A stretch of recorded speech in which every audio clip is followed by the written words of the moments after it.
Hello viewers, in continuation with the previous video, we shall talk about what we have to do if the polygon is concave and how to identify whether a given polygon is concave. Now let us take an example. Look at this, right? This seems to be a concave polygon. Now before starting, let me describe that what we have to do. If the polygon is a concave polygon, we try to split that polygon into a number of convex polygons. अगर हमारे पास कोई एक concave polygon है तो हम उसे कुछ convex polygons में डिवाइड कर लेते हैं. कैसे पता लगेगा कि कोई दिया गया पॉलीगॉन कॉन्केव है? मैंने डेफिनेशन तो आपसे शेयर कर ली, मगर आपको यह समझना है कि मैथमेटिकली हम इसे कैसे आइडेंटिफाई करेंगे. उसके लिए हमारे पास दो मेथड है.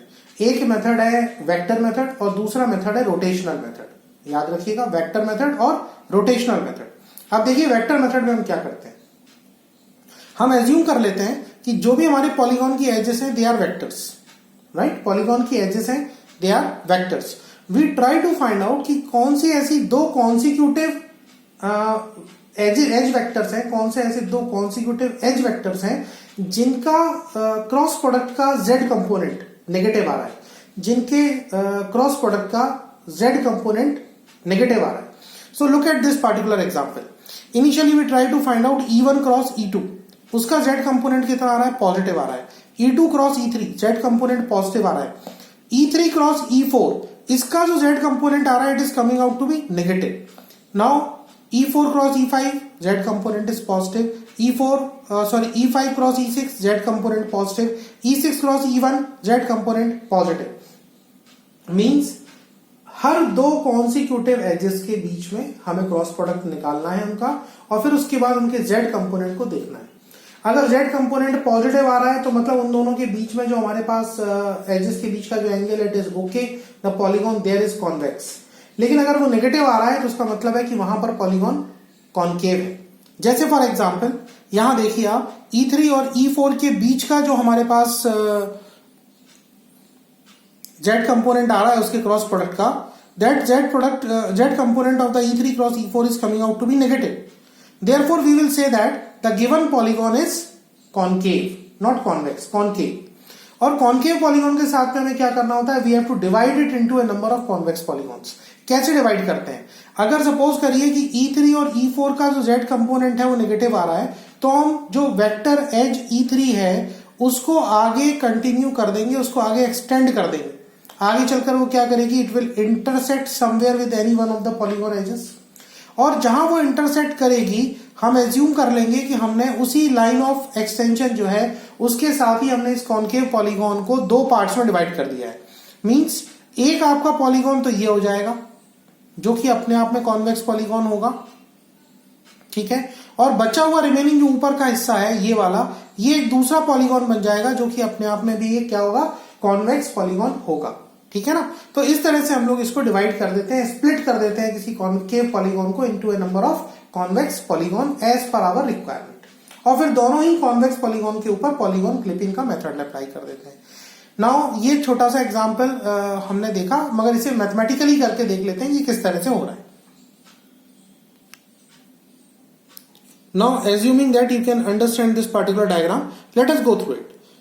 You are having E1, one edge vector, E2, E3, E4, E5, E6. We have got these many vectors, okay? Now let us try to understand what are the values of various vectors here. Say for example E1.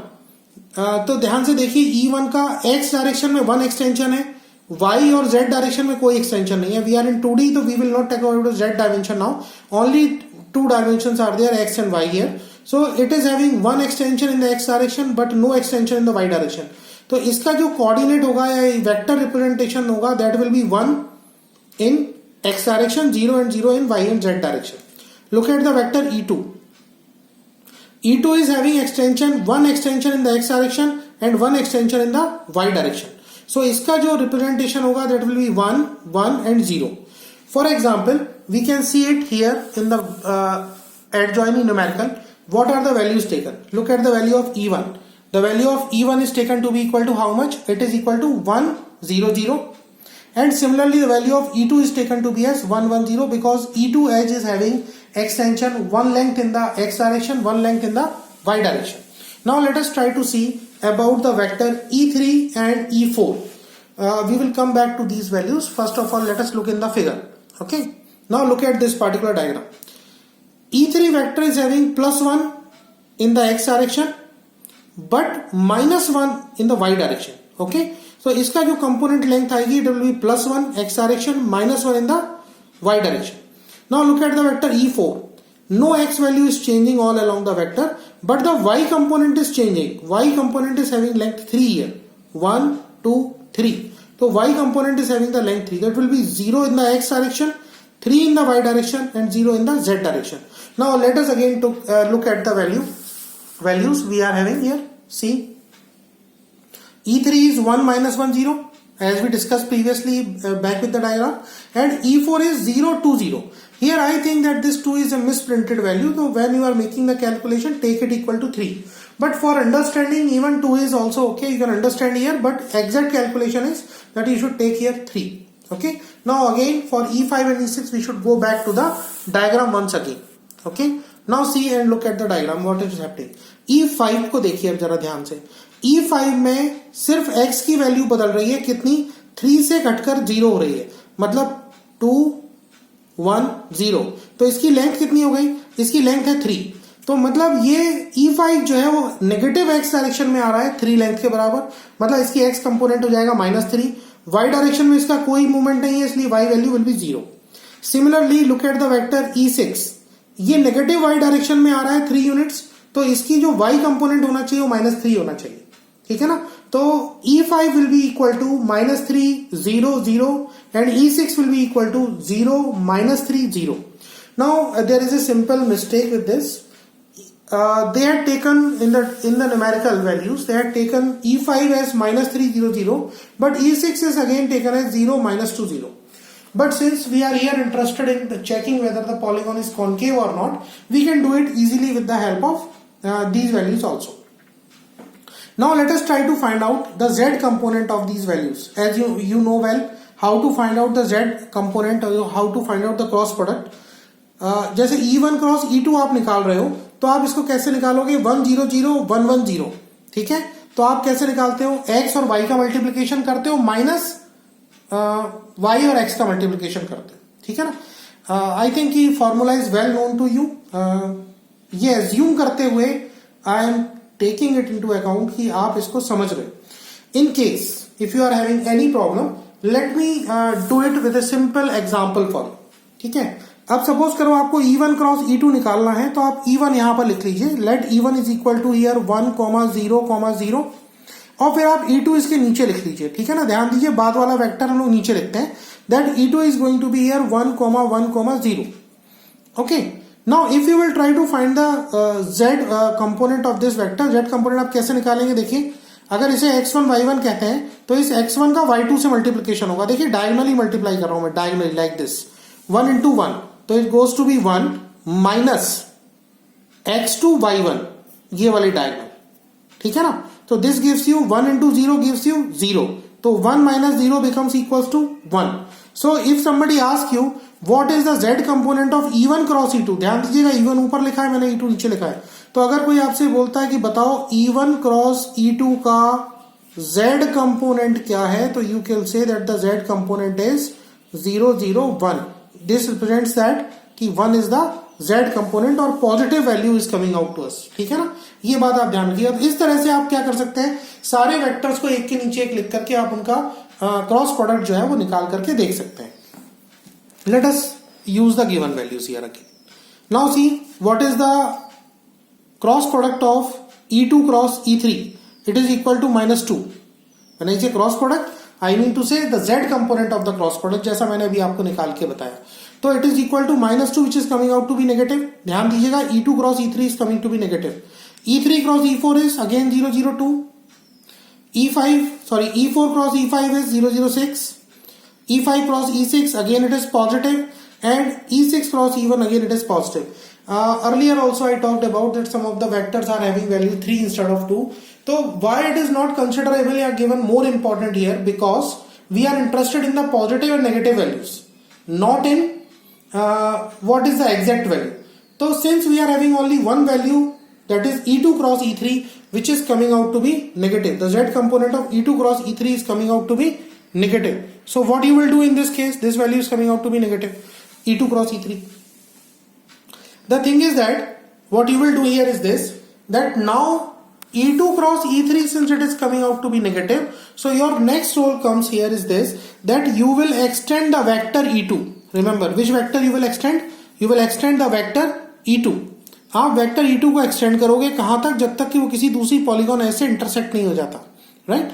और आप कहोगे कि हमने इस एक single concave polygon को किस में डिवाइड कर दिया है? दो कॉन्वेक्स पॉलीगॉन में डिवाइड कर दिया है. देखिए, एक पॉलीगॉन आपका ये हो जाएगा लाइक दिस, यहां तक ऐसे, और दूसरा पॉलीगॉन आपका ये वाला पोर्शन जो है ये दूसरा कॉन्वेक्स पॉलीगॉन हो जाएगा, ठीक है ना, राइट? तो इस तरह से हम क्या करते हैं, we split a particular polygon उन दो एजेस के जिनका की क्रॉस प्रोडक्ट का जेड कंपोनेंट नेगेटिव आ रहा होता है, उसमें हम फर्स्ट एज जो होती है उसको कंटिन्यू कर देते हैं, उसका एक्सटेंशन निकालते हैं, और वो एक्सटेंशन जहां इंटरसेक्ट कर रहा होता है वहां से पॉलीगॉन को दो हिस्सों में डिवाइड कर देते हैं. This gives us two convex polygon. फिर हम दोनों कॉन्वेक्स पॉलीगॉन को क्या करते हैं, पॉलीगॉन क्लिपिंग इनके साथ में करते हैं. Next, the second method that we have is called as the rotational method. ध्यान रखिएगा, ये जो हमने अभी पढ़ा ये था वेक्टर मेथड. नेक्स्ट मेथड जो हमारे पास है, that method is called as rotational method. Now let us try to understand what is rotational method, how it is, how we solve with the help of rotational method.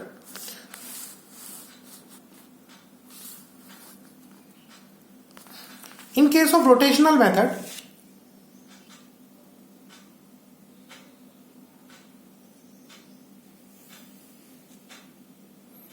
what we do is something like this. See, in case of rotational method, the method goes on like this. Suppose करिए कि हमारे पास ये इसके vertices हैं V1, V2, V3, V4, V5, V6 like that. Okay? तो सबसे पहले हमारा यहाँ कॉन्सेप्ट ये कहता है रोटेशनल मेथड में कि आपके पास आप किसी भी एक सिंगल वर्टेक्स को उस पर्टिकुलर पॉलीगॉन के एक सिंगल वर्टेक्स को कहां पर ले आइए, ओरिजिन पर ले आइए. कैसे लाते हैं हम किसी भी वर्टेक्स को ओरिजिन पर? ध्यान रखिएगा, ट्रांसलेशन करके. आपने ट्रांसलेशन किया, आप उसके एक सिंगल वर्टेक्स को कहां ले आए, ओरिजिन पर. उसके बाद अगर आप VI को लेकर आए हैं ओरिजिन पर, तो VI+1 को, यानी यहां V2 अगर ओरिजिन पे है तो VI+1 कौन सा हो जाएगा, V3. आप V3 को कहां पर ले आएंगे, you will bring the vertex V3 on to the X axis. अब किसी वर्टेक्स को अगर आप VI को ओरिजिन पे ले आए हैं तो VI+1 को एक्स एक्सिस पे लाने का तरीका क्या होगा कि आपको रोटेशन करना पड़ेगा उस पूरे कंप्लीट पॉलीगॉन का, रोटेट करके आप उसे लेकर के आएंगे कहां पर, एक्स एक्सिस पर. Then you will see VI+2. देखिए ध्यान से, VI को ओरिजिन पे लाना है, VI+1 को एक्स एक्सिस पे लाना है, and then you have to check where is VI+2. यानी इस केस में अगर V2 ओरिजिन पे आ गया, V3 हमारा एक्स एक्सिस पे आ गया, तो हम देखना चाहते हैं वेयर इज V4. अगर V4 एक्स एक्सिस के नीचे है तो हमारा जो गिवन पॉलीगॉन है वो कॉनकेव है, और अगर V4 हमारा एक्स एक्सिस के ऊपर है तो it means now we have to make the rotation. Rotation का मीनिंग क्या होगा कि that you will bring the vertex, अभी पहले कौन सा वर्टेक्स था हमारा, V2 था ओरिजिन पे. Now you will bring V3 on to the origin, V2 on the X axis, sorry V3 on the origin, V4 on the x-axis, and you will then check whether V5 is above or below the x-axis. Okay. Now, if we take VI on the origin, VI+1 on the x-axis, and we find that VI+2 is below the x-axis, तो we know that the polygon is concave. अब यहां इसको कैसे बदलेंगे हम लोग, convex polygon के set में कैसे स्प्लिट करेंगे? तो this particular polygon is divided all along the x-axis. You will divide this polygon all along the X axis like this. यहां से इसको हम डिवाइड कर देंगे. मींस ये नीचे वाला छोटा सा स्पेयर पोर्शन दिख रहा है, ये एक अलग पॉलीगॉन मान लिया जाएगा, और जो ऊपर वाला हिस्सा है उसे हम एक अलग पॉलीगॉन मान लेंगे, और अगेन हम दोनों पॉलीगॉन्स को इसी मेथड से चेक करेंगे. रोटेशनल मेथड में सिर्फ इतना याद रखना है कि वर्टेक्स V1 अगर हमारा ओरिजिन पे है तो हमें V2 को लेकर के आना है एक्स एक्सिस पर. अगर V2 एक्स एक्सिस पे है तो चेक करना है कि V3 हमारा एक्स एक्सिस के नीचे है या ऊपर है. अगर ऊपर है तो ठीक है, पॉलीगॉन को रोटेट करिए. अगर नीचे है तो इसका मतलब पॉलीगॉन हमारा कॉनकेव है. All along the X axis हमें उसे दो हिस्सों में डिवाइड कर देना है, ठीक है ना. तो अगर VI, फिर से बोल रहा हूं, देखिए ध्यान रखिए, अगर वर्टेक्स VI ओरिजिन पे है, VI+1 को एक्स एक्सिस पे लाना है और VI+2 की लोकेशन चेक करनी है. अगर VI+2 एक्स एक्सिस के ऊपर दिखाई पड़ रहा है, अबाव द एक्स एक्सिस है, तो इसका मतलब हमारा पॉलीगॉन इस जगह पर कॉन्वेक्स है. सिर्फ आपको पॉलीगॉन को रोटेट करना है और आगे इसी मेथड को अप्लाई करना है। लेकिन अगर vi+2 एक्स एक्सिस के नीचे है तो मतलब इस पॉइंट पर हमारा पॉलीगॉन जो है वो कॉनकेव है और हमें उसको स्प्लिट करना है। So this is how we can take care of the concave polygons. Thank you.